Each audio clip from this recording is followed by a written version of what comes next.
ये एक living university था। सनातन विजडम की एक ब्रीथिंग एग्जाम्पल है। कोई कहता है कि ये 4000 साल पहले बना था, लेकिन साल 1310 में लेकिन कहानी यही खत्म नहीं होती है। इस मंदिर में जो मंत्रोच्चारण होता है, इस मंदिर के साइंस को ना तो तब अंग्रेज समझ पाए थे और ना ही, जबकि वो असल में हमारी सिविलाइजेशन की नींव थी। क्या ये सिर्फ एक मंदिर है या फिर हमारी सभ्यता का वो ब्लूप्रिंट जिसे समझना भी बाकी है? तो क्या आज भी ऐसा कुछ बनाना मुमकिन है? कभी सोचा है कि जिन मंदिरों को आज हमने माइथोलॉजी का हिस्सा बना दिया है, वो असल में हमारे सनातन धर्म की बैकबोन है, जो न सिर्फ पूजा के स्थान बल्कि ज्ञान, विज्ञान, न्याय, कला और वास्तुकला के केंद्र हुआ करते थे, जबकि वो असल में हमारी सिविलाइजेशन की नींव थी। ऐसा ही एक मंदिर है जो तमिलनाडु राज्य के मदुरई में स्थित है, मीनाक्षी अम्मन मंदिर, जिसे समझना सिर्फ इतिहास को समझना ही नहीं बल्कि खुद को समझने जैसा है। इस मंदिर को लेकर बहुत सारी बातें हैं, जैसे कोई कहता है कि ये 4000 साल पहले बना था, तो कोई कहता है कि ये देवी मीनाक्षी ने खुद बनवाया था। पर अगर हम इतिहास को देखें तो असली कहानी और भी गहरी है। इस मंदिर का जिक्र मिलता है संगम काल में। संगम काल यानी कि 2000 से 2500 साल पुरानी वो सभ्यता का दौर जब न कागज था न कलम, लोग सिर्फ ताड़पत्रों पर लिखा करते थे। पांड्य वंश के शासन में भी देवी मीनाक्षी की पूजा की जाती थी, लेकिन साल 1310 में एक ऐसा समय आया जब इस मंदिर को काफी नुकसान हुआ। कुछ हिस्से तोड़ दिए गए और बहुत कुछ लूट लिया गया। फिर 16 से 17वीं सदी में नायक वंश के तिरुमलाई नायक ने इस मंदिर का पुनर्निर्माण किया, वो भी एकदम भव्य रूप में। यानी कि जो संरचना आज हम इस मंदिर की देख पा रहे हैं वो 400 से 450 साल पुरानी है, लेकिन इस मंदिर की आत्मा हजारों साल पुरानी है।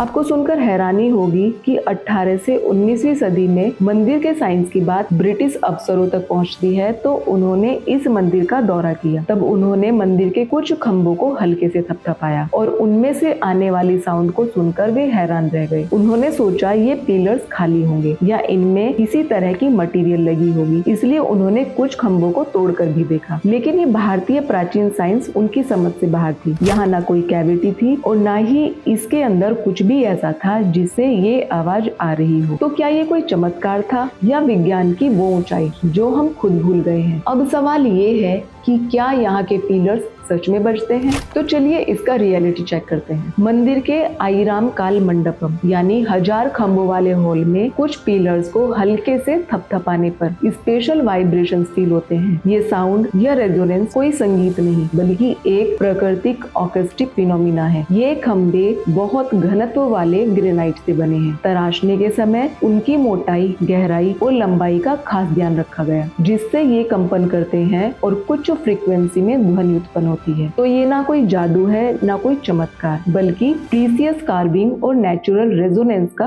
विज्ञान है। और आज इरोजन, डैमेज और नमी के कारण इनमें से कुछ रेजोनेंस अब कम हो गई हैं। यानी जो चीजें पहले एकदम स्पष्ट सुनाई देती थी वो अब सिर्फ अनुभवी कानों को महसूस होती है। तो क्या आज भी ऐसा कुछ बनाना मुमकिन है? तो इसका उत्तर है हाँ, लेकिन इसके लिए 3D acoustic simulation software, CNC machine, granite sourcing, resonance testing labs और हफ्तों की कैलिब्रेशन। यानी आज भी हमें ये सब मॉडर्न टूल्स चाहिए ऐसे कुछ पिलर्स बनाने के लिए।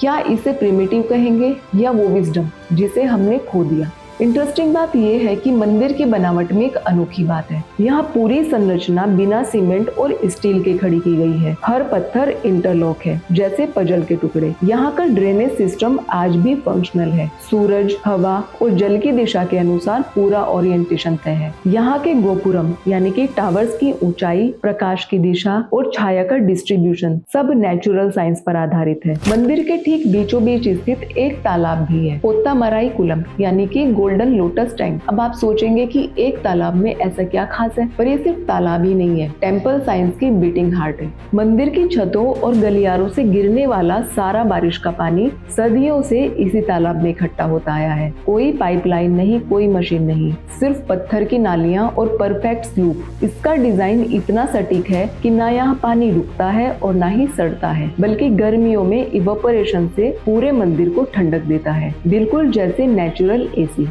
और इतना ही नहीं, तालाब के नीचे छिपे हैं अंडरग्राउंड स्टोन चैनल्स जो मंदिर के हर कोने से एक्सेस पानी को इधर लाते हैं। जरा सोचिए, ये ड्रेनेज सिस्टम आज तक काम कर रहे हैं 400 साल बाद भी, वो भी बिना किसी मॉडर्न मेंटेनेंस के। लेकिन कहानी यही खत्म नहीं होती है। इस मंदिर में जो मंत्रोच्चारण होता है तो उनका साउंड पानी से टकराता है और एक विशेष प्रकार की एनर्जी मंदिर में फैलती है। यानी कि साउंड और वाटर मिलकर एक एनर्जी एम्पलीफायर का काम करते हैं। ये विज्ञान और अध्यात्म के संतुलन का माध्यम था और यही कारण है कि गोल्डन लोटस टैंक सिर्फ एक कुंड नहीं बल्कि सनातन विजडम की एक ब्रीथिंग एग्जाम्पल है। आज हम इस जगह को सिर्फ एक मंदिर के रूप में देखते हैं, जबकि अगर देखा जाए तो ये एक लिविंग यूनिवर्सिटी था जहाँ धर्म के साथ साथ sound, math, astronomy, environment science तक पढ़ाई जाती थी। इस मंदिर के साइंस को ना तो तब अंग्रेज समझ पाए थे और ना ही आज का यूथ समझता है। तो अब टाइम है कि हम इसे समझें और सहेज कर रखें। तो अगली बार जब आप मीनाक्षी अम्मन मंदिर जाएं तो थोड़ा रुकिए, समझिए और खुद से पूछिए कि क्या हम खुद को जानते हैं?